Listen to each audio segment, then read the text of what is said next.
part 17. I think it's part 17. I got like 20 between my lives and just special editions. I got like close to, I think, like 30 videos up, something like that, 25 more or less, somewhere in that area. But this is actually part 17 of just, Rikers Island stories and up north stories here in New York State. For those who are new to the channel, my name is Fred. I'm from Queens. And what I do on my channel is I speak about my experiences, stuff I've seen, stuff I've been through, stuff I've actually done. In all my years in the penitentiary, almost 16 years in the penitentiary. I went to prison at 16, and I came home, I was almost 32. And that's what I do here on this channel, but I don't do it in a glorification kind of way. I do it to teach. I do it to enlighten people. Enlighten. I said enlighten. I do it to enlighten people, to inform people, and let them know, especially the kids. I do it for the kids. That's what I do this channel for. I do it so the kids can understand that prison is not a game, man. There's nothing cool about the penitentiary. Nothing. It's disgusting. It's horrible. And that's the message I try to convey. I do it to deter the kids. I know a lot of grown people watch my channel, but I also know they sit their kids down and watch them too, because I get DMs and emails regularly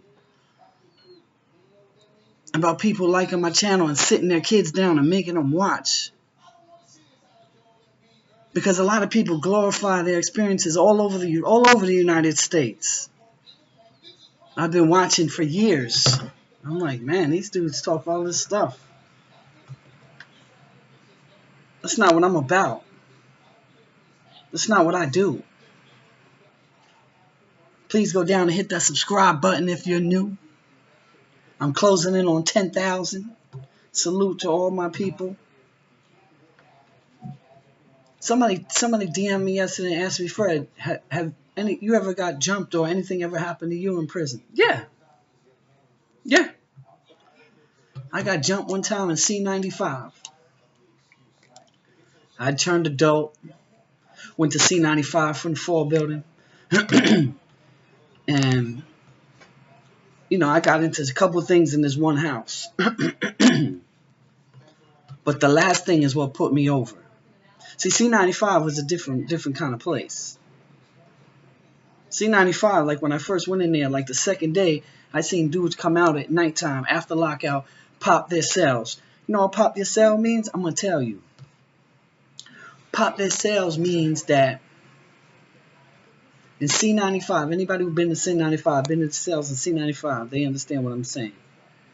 The cells are a little bit different there, where you could actually push on your door up and slide them over.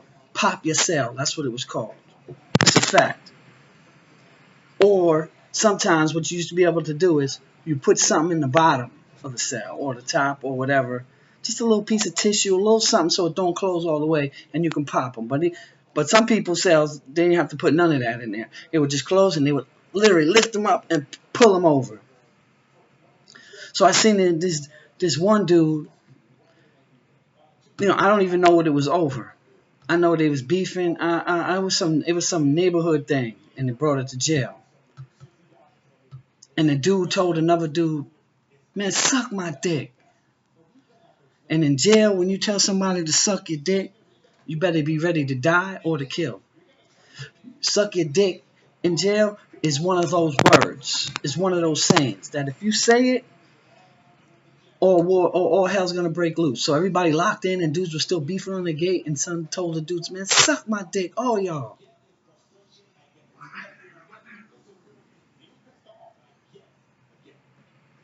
Next thing I know, a whole bunch of dudes started popping their cells.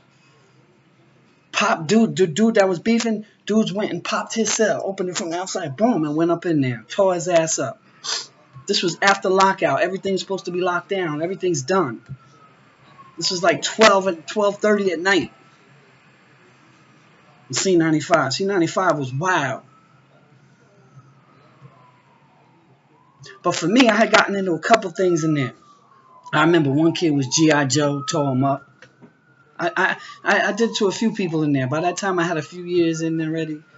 I came from C74, which was off the hook, and I went to the adults.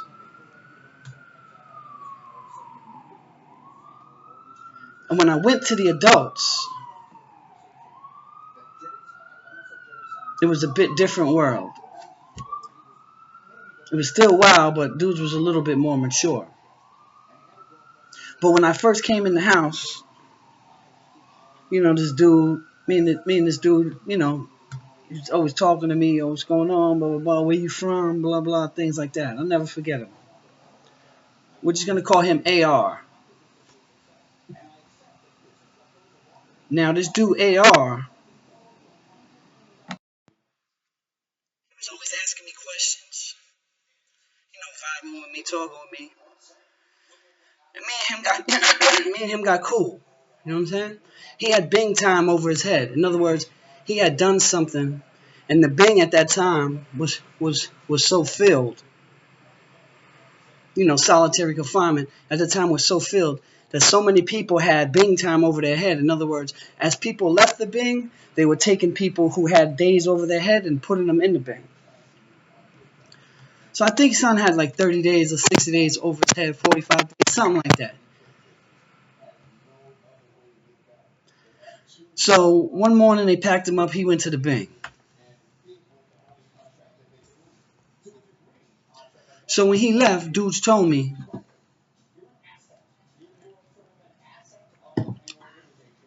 that he was scheming on me. He was scheming on my shoes. So I was like, oh yeah? Now I don't know if it's true. See, that's the thing about the penitentiary. I've spoke about this before. Rumors can get you killed, even if it's not true. Like the thing in there is that like you could call somebody a snitch. You could be like, yo, that dude over there is a snitch. Don't have any proof that he's a snitch. But you telling somebody, yo, dude is a snitch. Somebody else could hear, who's a snitch? He is. What? He's a snitch? Oh no. Then that person, yo, son is a snitch. And all of a sudden, everybody in the whole jail thinks this guy's a snitch and he never was. That's the thing about the penitentiary, man. So many false rumors, so many things that can get people killed. So I don't even know if it was true, if he was scheming on my shoes or not. I don't know. But the dudes that told me, they were like, yo, he was scheming on your shoes the whole time when you first came in. He wanted your shoes. I'm like, well, why he ain't step to me then? Why he, you know what I mean? Why he didn't make no moves then? I don't know, blah, blah, blah. I was like, all right, well, if I see son again, it's problems. It's on my kids. After 45 days, whatever it was, I'd been in the house a little while. I don't even remember how it was, 30 to 60 days, maybe 30, 60, 45, somewhere in there. I stayed in this house. He came back.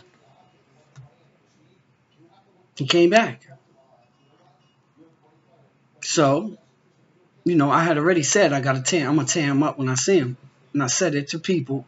So it's like once you do that, you got to stand true to what you say. That's one thing. If you say something, you better do it. Or you're going to be looked at as a sucker. So he came in the house. You know what I mean? I told him to play the back. We went to the back of the hallway, all the way in the back by the last cells. And I tore his ass up. Twisted him. He ran, went to the bubble, got up out the house. Only thing was, he held it down. He didn't tell on me. But the dudes that was in the house before I got there, who was running the house, actually when I got there, like dude was there like 2-3 days when I told you that shit happened, when they popped dude's cells and all that. They all got caught. They all were out of there. But they were cool with him. And dudes were scared of one particular dude. So I guess he gave word, you better get that dude. Talking about me. You better get him. He did that to my little man. You better get him. Even though I was eyeing there, it's just the way it goes, man. You know what I mean? It's just the way it goes. There wasn't, you know what I mean? There wasn't too many white boys representing like that. It's like, you better get that white boy. You know, even though I'm half, but whatever. That's just the way it was. I was looked at straight white. It is what it is. I accepted that. So I ain't really even know what this was gonna happen. You know what I'm saying? That's you never really know when shit's gonna happen. So me and this other dude got into it over the phone.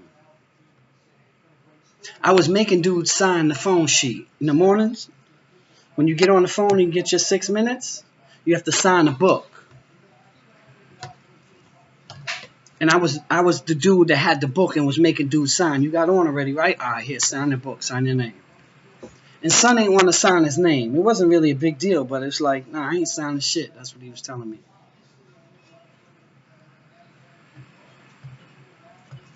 I was like, what? You ain't gonna sign nothing? Hold on. Cats. You ain't gonna sign nothing? Nah, I was like, all right, put the book down. I snuffed the bomb. It's fact. It's all my kids, man.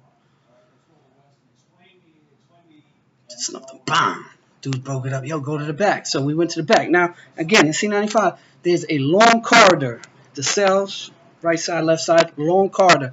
Now, it's like the last 4 cells all in the back. There's a gate where you can actually close the gate. It doesn't lock. It doesn't lock. The gate don't lock, but it can be closed. Anybody who's been C95 knows what I'm talking about. You can close the gate, so it's like a ring. So I was like, I bet, let's go. Dude was bigger than me. I didn't really care. I knew, you know what I'm saying?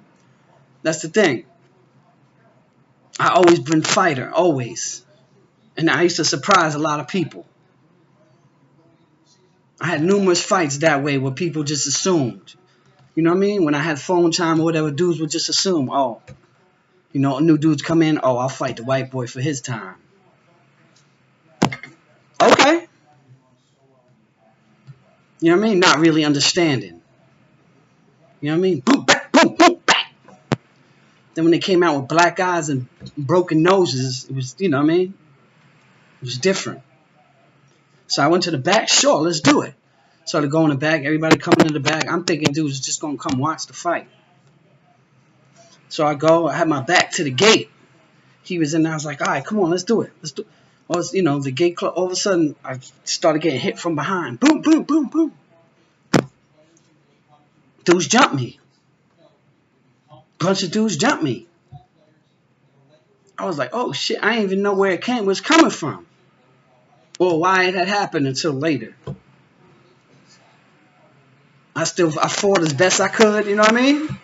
I fought as best I could. I'm not going to sit here like I was Superman the hero. It was like 6 of them, man. You know what I mean? They try to stomp me and do all that. They ain't break nothing. They ain't do nothing. They ain't put no marks on my face. But they got that.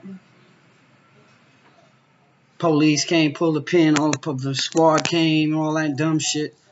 You know, took me up out of there in cuffs, asked me what happened. I said, I don't know what happened. What was you fighting for? I wasn't fighting. I don't know. Took me to the Why Me pens. Anybody been on island know what the fuck a Why Me pen is? I'm saying I held it down.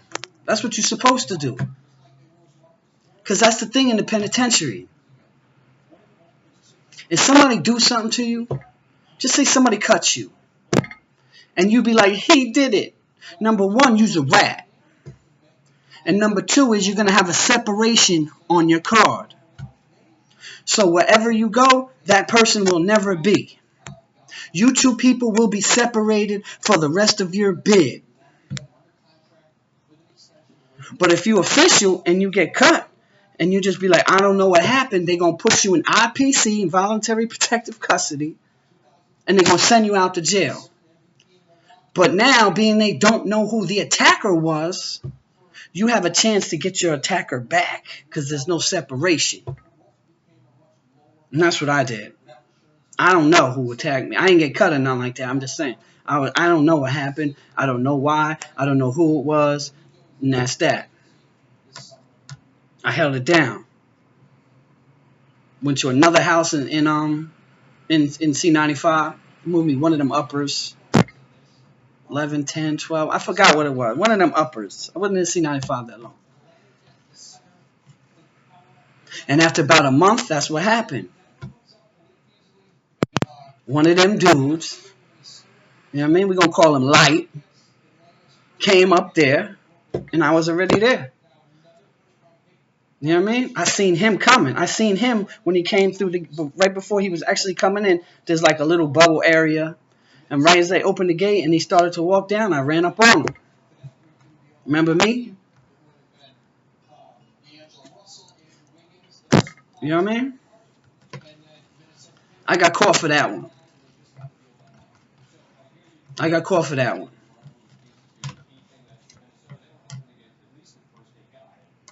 But that's how it goes, man. You can't tell. But yeah, I got jumped. I had fights. I had a lot of fights.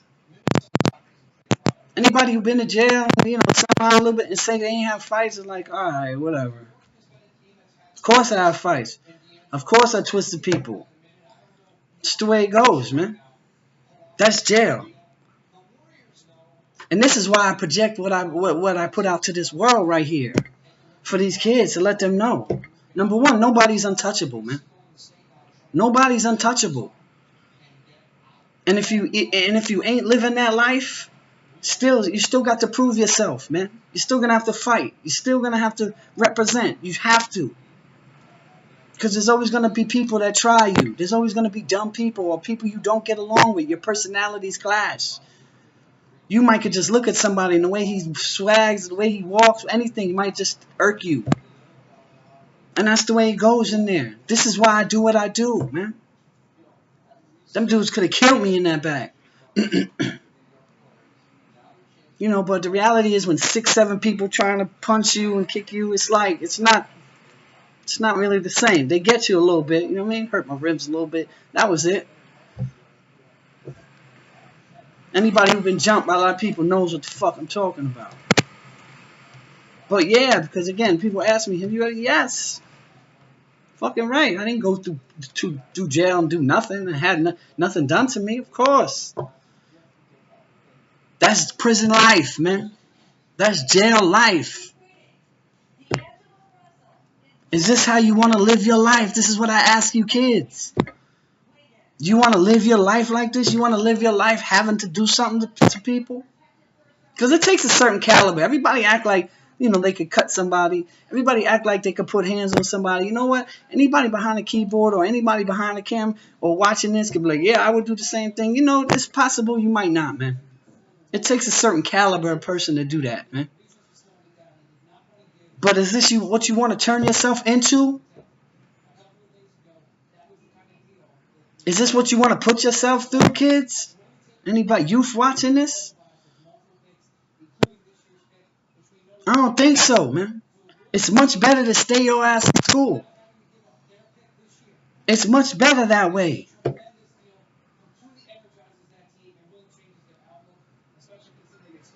It's much better to be with your real family. Not this street family shit. That street family shit is bullshit. Because as I always say, once you go to jail, it's out of sight, out of mind. All that street shit, all them people you chose over your family. Because I see a lot of these dudes choose certain other things and entities over their family. The people who are going to really look out for them when they get to prison. Because once you go to prison, nobody give a fuck about you, man. People would rather put flowers on your grave than bring you soup when you're sick. Always remember that. They'd rather put flowers on your grave than bring you soup or medicine or something when you're sick. Send you some commissary money. Little $20, anything. All that homeboy friend shit, that shit go out the window. They don't give a fuck about you. They'll put you on a shirt quick. Something happens to you, rest in peace to my boy. But won't send you a package. This is why I do what I do. This is why I do Tales from the Pen. This is why I started this from the beginning back in June. And this is why I've been talking to kids all over for 20-something years, man. Saying, this internet shit is new to me. That's all. I do it for the kids, man. I do them to show them choices. You have choices in life. There's going to be a time in your life when you come to a path. And you have to go one way or you're going to have to go another way. One path for sure is going to lead you down death, hospital beds, or prison. And the other one might not have them choices. The other one is, get a job, get a degree, have a family, and raise your family, and be a good dad, or be a good mom. Whoever's watching this,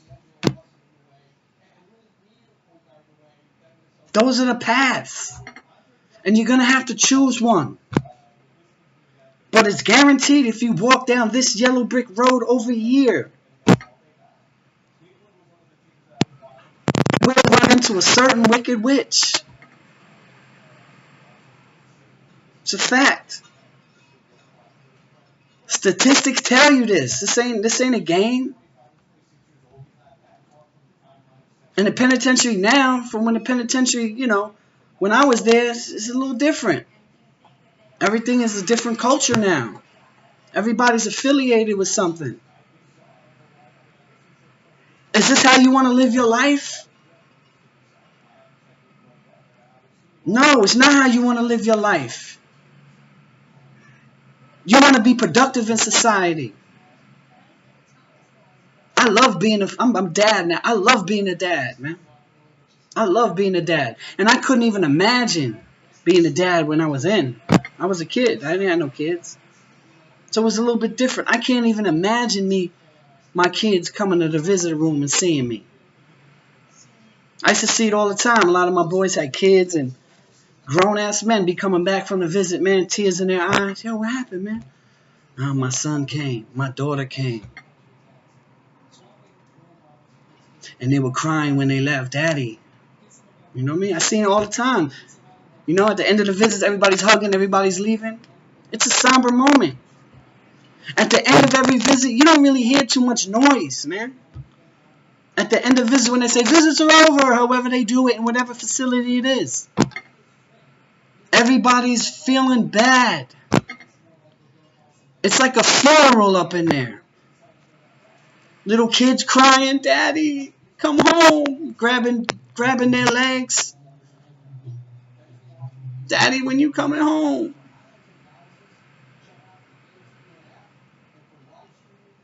It's horrible.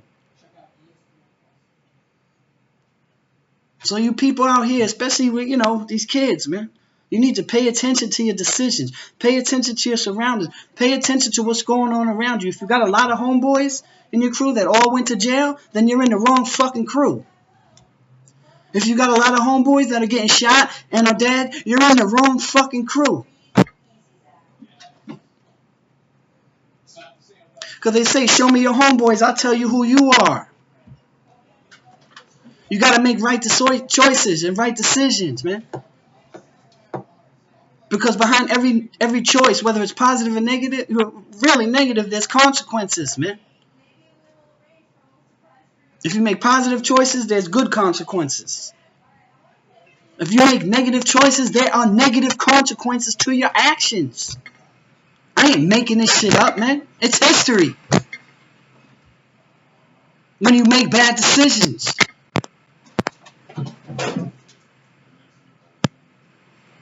And this is why I do what I do, man. This is why I get on this camera and expose my life. This is why I get on this camera and talk about the times I got jumped. This is why. Because prison is not a game, man. A lot of dudes make this shit a game. This shit was never a game, man. Never. And again, to these kids, all I ask you, man, please, listen to me. Listen to the words that come out of my mouth. I'm not an actor, and I didn't play a convict on television. I don't have my SAG. I don't have my Screen Actors Guild card. I'm not an actor. My life is real, always been real. I understand, a lot of the kids out here, following the wrong role models. So I get it. I did it myself. And sometimes people didn't give it to me as raw as I'm giving it to you. You know what I mean? I had people tell me certain things. I ain't want to listen. Because I was going to do shit different than them.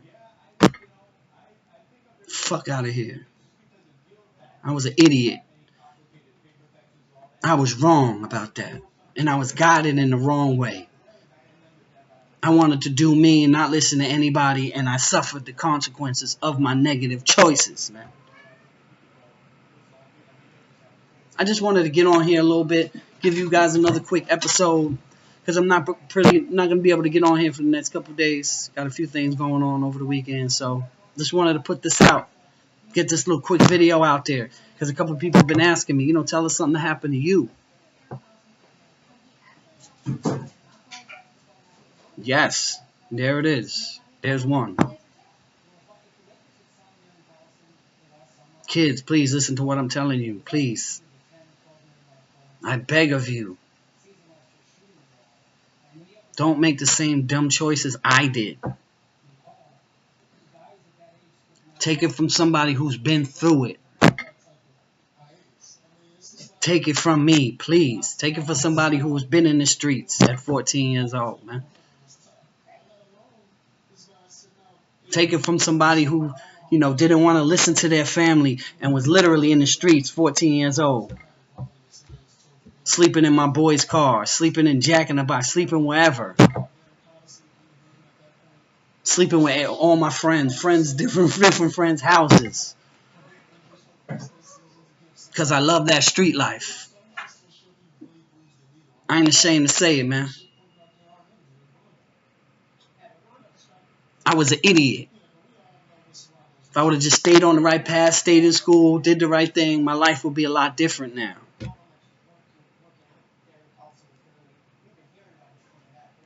But it's not different. It's different. It's not different. It is. I am who I am. I have 3 beautiful kids, good wife. Everything's different for me now. My life has changed. My life's changed because I started to doing good. I started to do good things and good karma came to me. I was blessed with kids that I'm here to raise now. I don't be in these streets. I don't be running these streets. Nobody sees me. No, half these people around me don't even know me. I walk past them, they walk past. They don't even know who I am. And I like it like that. I don't need to be known. When I was trying to be known, I kept going to jail. I don't need to be known, and neither do you. You want to impress somebody? Impress your family. That's who you need to impress. Or impress yourself. Get your education. Try to go to college. Just try to be a productive member of society. That's it. Raise your family. Do the right thing. This is the stuff I'm preaching right now.